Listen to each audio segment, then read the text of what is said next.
आप लोगों ने श्रवण किया सत्य धर्म की कथा। धर्म के 4 चरण कह रहे हैं। सत्य, पवित्रता, दया और दान।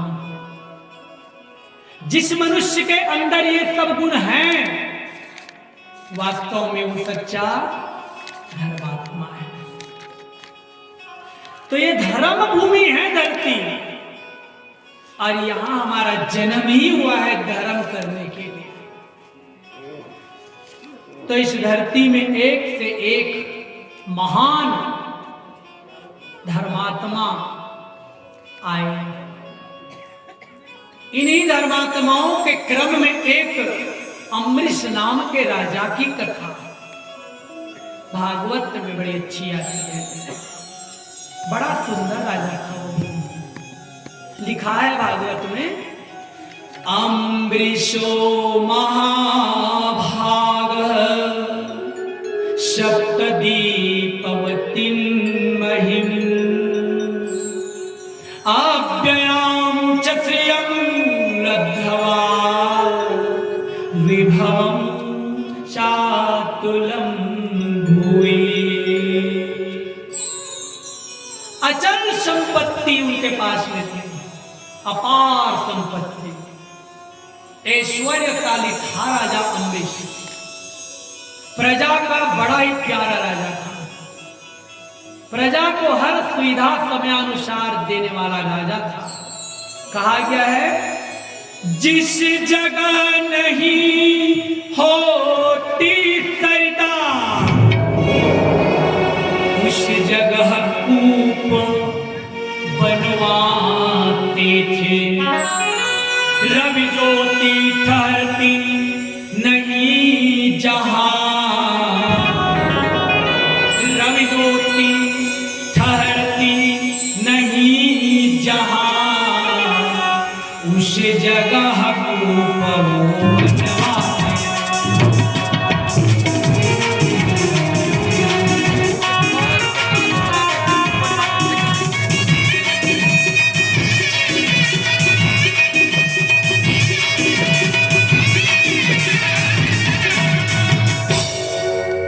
तो ऐसे महान राजा की जो रानी थी पद्मावती, एक दिन राजा मन में विचार किया अपनी पत्नी पद्मावती के साथ, हमें भगवान ने इतना सुंदर जीवन दिया है, तन भी अच्छा दिया है, धन भी पर्याप्त है, तो हम क्यों कमी करें धर्म निभाने में। ये शरीर धर्म निभाने का बड़ा सुंदर एक साधन है। जिस तरह से हम कहीं जाने के लिए साधन का उपयोग करते हैं, इसी तरह के परलोक जाने की तैयारी संवारने के लिए ये शरीर भी हमारा साधन कहा गया है। साधन धाम मोक्ष कर द्वारा, मोक्ष कर द्वारा।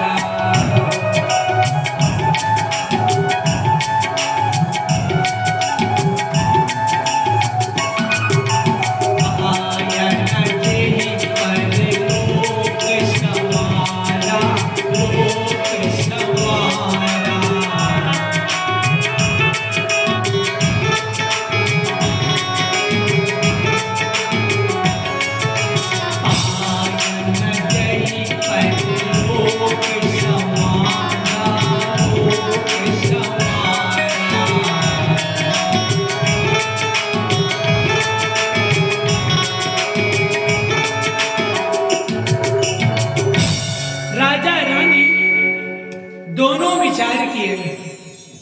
कि व्रतों में सबसे सुंदर श्रेष्ठ व्रत एकादशी का व्रत माना जाता है, तो क्यों ना हम एकादशी का व्रत करें।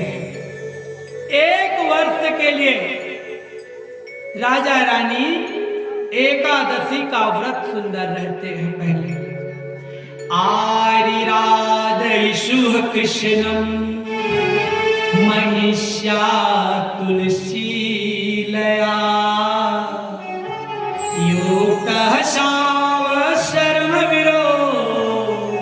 दधार द्वादशी व्रतम्। तो जब 1 वर्ष के लिए सुंदर व्रत राजा और रानी किए, तो उस व्रत के प्रभाव से राजा रानी के धर्म की वृद्धि के कारण जगह जगह प्रशंसा होने लगी, बड़ाई होने लगी। तो धर्म का फल कभी निष्फल नहीं जाता। आज तुम धर्म करोगे ना, तो भगवान जरूर उस धर्म के बदले तुम्हें कुछ न कुछ जीवन में प्रगति, उन्नति, ऐश्वर्य, भोग यथावत देंगे। इसीलिए कहा गया है जीवन में धर्म करो, धर्म करो, धर्म करो। जिस रूप में तुम धर्म कर सको, धर्म से पीछे मत हटो। राजा रानी की जगह जगह प्रशंसा होने लगी, यश कीर्ति सब उनके बढ़ने लगे। तो एक बात है, तुम अच्छा काम करोगे तो भी तो अपने आप विरोधी पैदा हो जाते हैं, जलने वाले हो जाते हैं।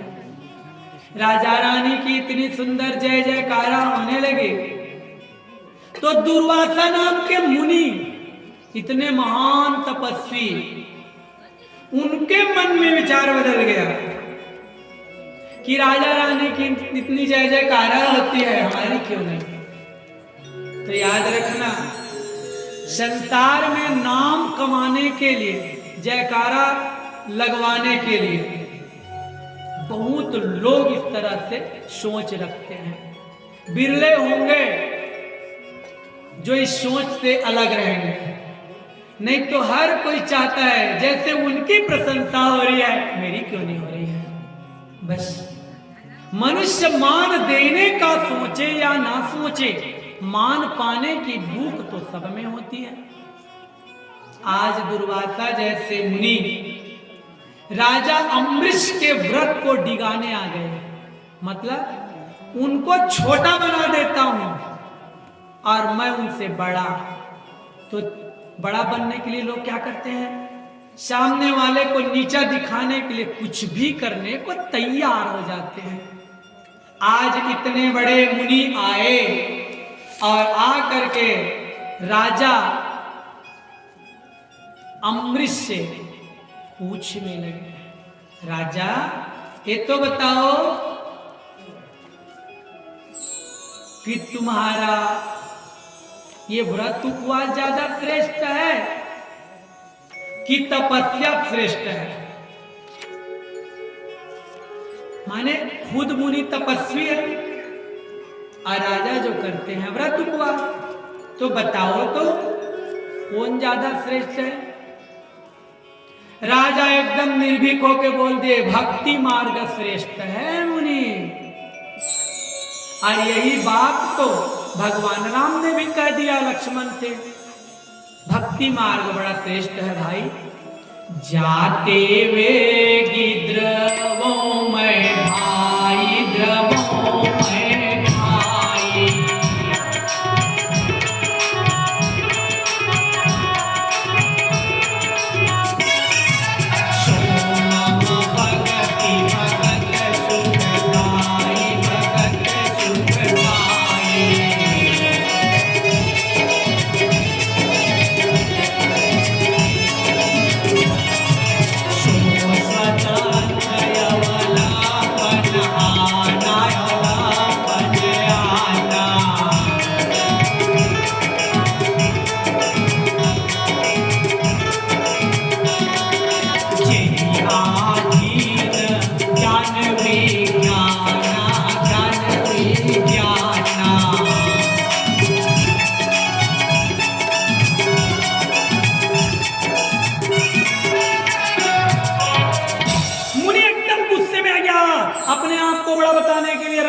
बोला, तुरंत राजा को तमतमाते हुए मुनि श्राप दे दिए, चल चल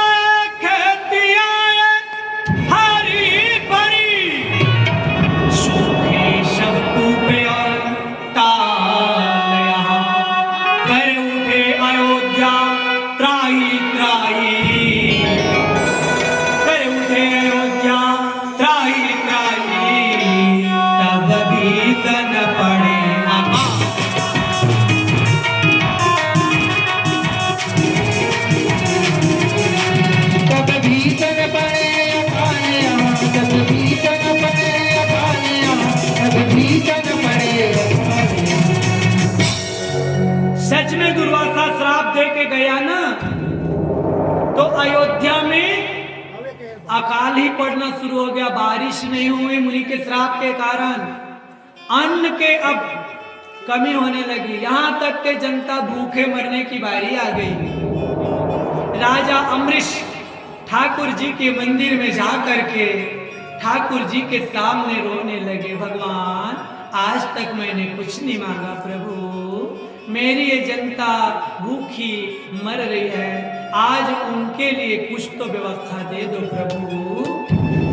आरती हरण के कान में जब यूं पड़ी पुकार, धीरे धीरे भर चला वह खाली कोठा, अपनी कृपा कटाक्ष से रखा भक्त का मान, अंतिम बोरी खुद लिए आए श्री भगवान। भक्त की एक करुण पुकार को सुन करके भगवान राजा के अन्नपूर्णा भंडार को अन्न से इतना भर गया कि राजा रानी और उनकी प्रजा बड़े खुश हो गए। राजा सोच लिया हम तो कुछ दिन मात्र एकादशी का व्रत किए हैं तो इतना सुंदर फल मिला है, तो हम अच्छा नियम पूर्वक अच्छे से एकादशी का व्रत अगर करते हैं तब तो ठाकुर जी और प्रसन्न हो जाएंगे। राजा रानी फिर नियम पूर्वक कड़ाई से जब रहे ना, भगवान और अति प्रसन्न हुए और अपना चक्र सुदर्शन ही राजा के महल में भेज दिए। राजा रानी के ऊपर कोई भी विपत्ति दुख संकट आए तो चक्र सुदर्शन तेरी जिम्मेदारी है कि तुम राजा रानी को सुरक्षा देना, बचा लेना। दुर्वासा चला गया है लेकिन सोच रहा है कि मेरे पास क्यों नहीं आया राजा, उनकी प्रजा क्यों नहीं आई, क्यों जाए, भगवान ने जिसका सुन लिया उनको इधर उधर भटकने की क्या जरूरत। आखिर में दुर्वासा फिर आ गए एक दिन, राजा फिर भी स्वागत ही किया। ये है धर्मात्माओं की सरलता, उदार स्वभाव। दुर्वासा बोला राजा तुम एकादशी का व्रत रहते हो तो ब्राह्मण भोजन करा लो। कहे जो आज्ञा मुनिवर, आज ब्राह्मण भोजन ही करा देंगे हम, द्वादशी तिथि का पावन बेला है। दुर्वासा को बोले जाइए सरयू में स्नान करके आइए। सरयू स्नान करने के लिए राजा जब बोले तो दुर्वासा निकल पड़े अपने शिष्यों के साथ में। बहुत सारे शिष्य उनके थे, 60,000 शिष्यों को साथ में लेकर के सरयू में स्नान करने लगे। लेकिन दुर्वासा का उद्देश्य राजा का व्रत डिगाना था। उनको पता है कि राजा कल उपवास थे और आज द्वादशी तिथि है, तो द्वादशी तिथि में जो व्रत तोड़ा जाता है वो अच्छा फल मिलता है। अगर त्रयोदशी तिथि लग जाती है तो फल में आंशिक कमी आ जाती है। दुर्वासा बोले त्रयोदशी तिथि तक के नहाओ अपने शिष्यों को। इधर राजा चिंतित हो गए, त्रयोदशी तिथि लग रही है, क्या उपाय करूं। एक तरफ ब्राह्मण भोजन, दूसरे तरफ मेरे व्रत में आंशिक त्रुटि कमी आ जाएगी। पंडितों से पूछे और स्वयं राजा विवेक से सुंदर सोचे तो उनको निराकरण मिल गया। क्या? अम्बसा केवले नाथ करिष्ये व्रत पारणम प्राउरवक्षणं विप्रा यशितं नासितं च तत्। भगवान के चरणामृत का पान तुलसी दल डाल के जो कर ले, तुलसी पत्ती डाल के, तो उनका व्रत एकदम सही सलामत पूर्ण माना जाता है। राजा वैसे ही कर लिया। अब दुर्वासा जब आए तो राजा को पूछे, हम देरी लगा दिए, त्रयोदशी तिथि लग गई, थोड़े से गलती हो गई, क्षमा करना। राजा बोले कोई गलती नहीं हुई है, आप त्रयोदशी क्या आप पूरा पूर्णिमा तक के नहा लो, कोई फर्क नहीं पड़ता। इतने में मुनि भड़क गया कि हमारे आने से पहले तुम भोजन कर लिए हो, तुम ब्राह्मणों को बुला करके हमारा अपमान किया, अनादर किया, हम तुम्हें छोड़ेंगे नहीं। अपनी जटा को खींचा, दिया झटका। मुनि दुर्वासा के झटका देते ही जटा के द्वारा एक बहुत बड़ी कृत्या नाम की राक्षसी प्रकट हो गई। और वो राक्षसी राजा अम्बरीश और रानी पद्मावती को खाने को दौड़ने लगी। राजा रानी सोच में पड़ गए, अब क्या होगा। जैसे ही कृत्या राक्षसी राजा रानी की ओर लपकने लगी, दौड़ने लगी, भगवान चक्र की ओर इशारा किए, अब तेरा काम आ गया। चक्र सुदर्शन तुरंत गया और विशालकाय उस कृत्या राक्षसी का गला धाड़ से अलग कर दिया, माने राजा रानी की रक्षा कर दिए। अब दुर्वासा को डराने के लिए चक्र सुदर्शन दुर्वासा के करीब जाने लगा। दुर्वासा इतना डर के मारे भागे कि मैं कहां जाऊं तो बचूं इस चक्र से। दिशो नवा क्षमाम विवरान समुद्रान लोकान शपालाम श्री दिवंगतः यतो यतो धावति तत्र तत्र सुदर्शनम दुष्प्रहं ददर्श। जहां भी गया वो, यहां तक के सागर के नीचे भी गया तो सुदर्शन चक्र को पीछे ही पाया। डर के मारे भागते भागते अब वो इस तरह से गया कि भगवान नारायण के पास चले गए। कहे प्रभु बचाओ बचाओ बचाओ, आपका ये चक्र सुदर्शन मुझे काट डालेगा, प्रभु बचाओ। भगवान बोले तुमने तो भक्त का अपराध किया है, तुम्हें भक्त के पास ही जाना पड़ेगा। प्रभु बोले इसे हटाने का मुझको कोई अधिकार नहीं। बिनु भक्त राज के पास गए, बिनु भक्त राज के पास गए, हो सकता तेरा निस्तार नहीं।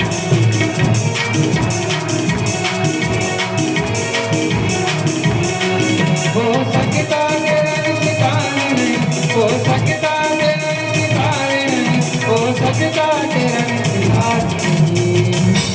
भगवान जो कहते आए हैं वही आज दुर्वासा के सामने बोले। अहम भक्त पराधीनो यस्वतंत्रैव द्विज साधुर्विग्रह हृदयो भक्तैर्भक्त जनप्रिय। मेरा भक्त बड़ा महान है, मेरे भक्तों के आदि मैं रहता हूं। एक दिन नारद जी को भगवान ने यही बात कही। क्या बोले? प्रभु आप कहाँ रहते हो? तो बोले ना अहं वसामि वैकुंठे योगिनां हृदये वै मद्भक्त यत्र गायन्ति तत्र तिष्ठामि नारद। कहे नारद मेरे भक्त जहां पे रहते हैं वहीं मैं रहता हूं। मतलब जहां भक्त की भक्ति है वहीं भगवान रहते हैं। तो भगवान को जानना है तो भक्ति करो। जहां भगवान की पूजा आरती होती है, जहां भगवान की भक्ति लोग करते हैं ना, भगवान वहीं पे निवास करते हैं। आज दुर्वासा दौड़ते भागते गिरते झपटते राजा अम्बरीश के सामने गए और कहने लगे राजा मुझे बचा लो बचा लो। राजा अम्बरीश को दया आई दुर्वासा को देख करके, भगवान के चक्र सुदर्शन से हाथ जोड़ के बोले, भगवान के प्यारे 1000 दांत वाले चक्र सुदर्शन देवता, मैं अम्बरीश आपको कोटि कोटि नमन करता हूँ। समस्त अस्त्र शस्त्रों को नष्ट कर देने वाली पृथ्वी के रक्षक आप ब्राह्मण की रक्षा करो प्रभु, रक्षा करो। मैं अपने पुण्य प्रभाव से आपको प्रार्थना करता हूँ कि दुर्वासा ऋषि को कोई नुकसान ना करो, अपनी जगह पे चले जाओ। बस राजा अम्बरीश की प्रार्थना से चक्र सुदर्शन रुक गया और दुर्वासा के प्राण बच गए। दुर्वासा को अब विश्वास हो गया, सच कहना है भक्त की भक्ति ही भगवान को जल्दी प्रसन्न कर सकती है। तप से, जप से, योग से उतने जल्दी भगवान नहीं रिझते जितने जल्दी भगवान भक्तों के नाम जप संकीर्तन से और उनकी सरल भक्ति से रिझते हैं। आज ये सिद्ध हो गया कि बड़े बड़े साधु महात्मा तपस्वी जो कर सकते हैं वो एक भक्त भक्ति से भगवान को रिझा सकते हैं। भगवान आए और दुर्वासा को एक बार फिर ज्ञान दिए। सुनो दुर्वासा, तपो विद्या च विप्राणम निःश्रेयस करे उभे तेव दुर्विनीतस्य कल्पेते कतुर्यन्यथा। माना कि ब्राह्मणों के लिए तपस्या और विद्या परम कल्याण के साधन है, परंतु यदि ब्राह्मण उद्दंड और अन्यायी हो जाए तो वे ही दोनों उल्टा फल देने लगते हैं। इसलिए अपनी विद्या का, अपने सिद्धि का कभी दुरुपयोग किसी को नहीं करना चाहिए। जन कल्याण में लगाओगे तो भगवान खुश होते हैं, और तुम कहीं किसी को नुकसान करने में लगाओगे तो भगवान कहते हैं नहीं, ये तुम ठीक नहीं कर रहे हो, जो कुछ है जन कल्याण में लगाओ। तो इस तरह से सुंदर भक्ति ही मुक्ति का सच्चा मार्ग है। भक्ति करते करते भक्त मुक्ति की ओर आगे बढ़ता है। इसीलिए कहते हैं थोड़ा थोड़ा थोड़ा थोड़ा करके भजन करते रहो, मुक्ति का प्यारे तू जतन कर ले।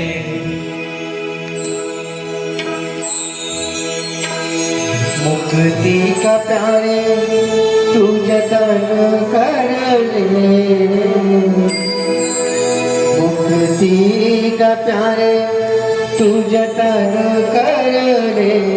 रोज थोड़ा थोड़ा हरि का भजन कर, रोज थोड़ा थोड़ा हरि का भजन कर ले। मुक्ति का प्यारे तू जतन कर ले, मुक्ति का प्यारे तू जतन कर ले। रोज थोड़ा